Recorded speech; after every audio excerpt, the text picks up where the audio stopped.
پرون د هلمند ولایت د خبریالانو ټولنې مشر وحید الله وحدت چې په سیویلیزون کې د تیر 2023 میلادي کال د غوره خبریال جایزه یې ترلاسه کړې وه، د سکون راډیو په انګړ کې د شاندارو مراسمو په ترڅ کې وستایل سو.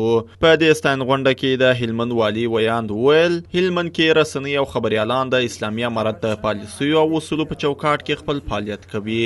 نوموړي د سکون رسنیز ګروپ څخه مننه وکړل چې په هره برخه کې خپلو هیوادوالو او هلمندوالو چوپړ کوي او د رسنیز رسالت ترڅنګ یې د خبریالانو او رسنیو ترمنځ ښه همغږي رامنځته کړې ده. نوموړي اطلاعاتو ته د لاسرسي او رسنیو سره د بشپړې همکارۍ په برخه کې د خپل هر ډول همکارۍ ژمنه وکړل.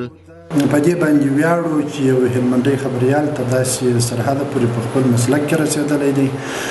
که نظر وکړو د موضوع ژورې ته ولاړ سو نو دا نتیجه زموږ په لاس راکوي چې وحید الله وحدت صاحب خپل په مسلک کې ډېره خواري کړې ده او خپل مسلک ته ژمن خبریال دی.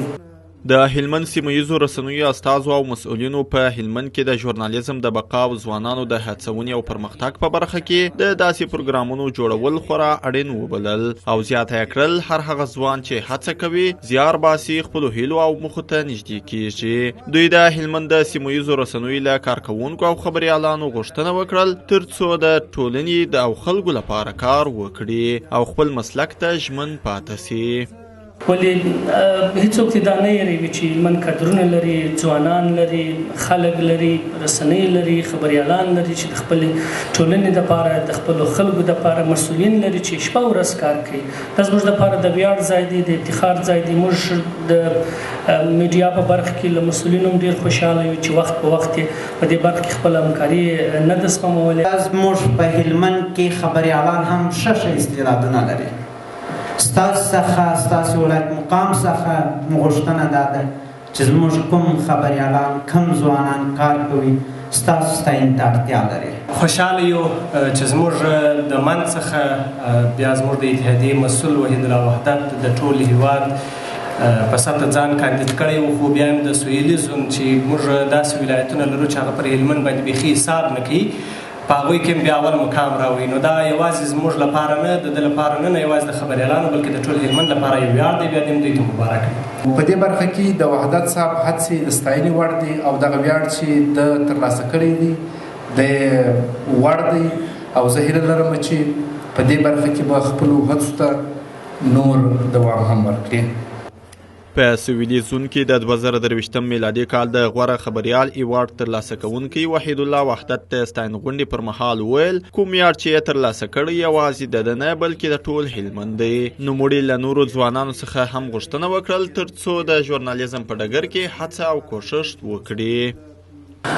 دا ویاړ د رسنیو د مسؤلینو دی چې ماته کاري فرصت راکړی او ما کار کړی دی او دا ویاړ د ریاض مولوي صاحب دی او د هلمند د ټولو سیمه ییزو مسؤلینو دی چې موږ ته کاري ساحه پرانیستې ده ترڅو موږ وکولی سو کار وکړو.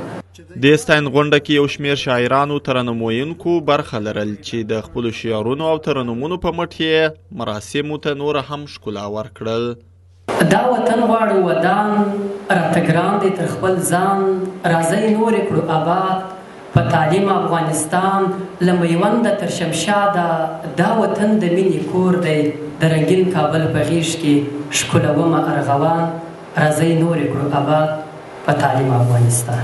درته وایو تورې زموږ خبریاله سمیک مرغه دي ځواني زموږ خبریاله. هلمند کې داسې مهال سکون رسنیز ګروپ په سیویلیزون کې د آزاد خبریال وحید الله وحدت د ترلاسه سوي ایوارډ په پار ستاین غونډه جوړوي چې د وروستیو کې هلمند کې ډیرو خبریالانو خپل کاري ځای د لاسه ورکړی او سیمه ییزې رسنۍ د اقتصادي ستونزو سره لاس او ګریوان دي. خلیل الله هیوادمل، سکون راډیو.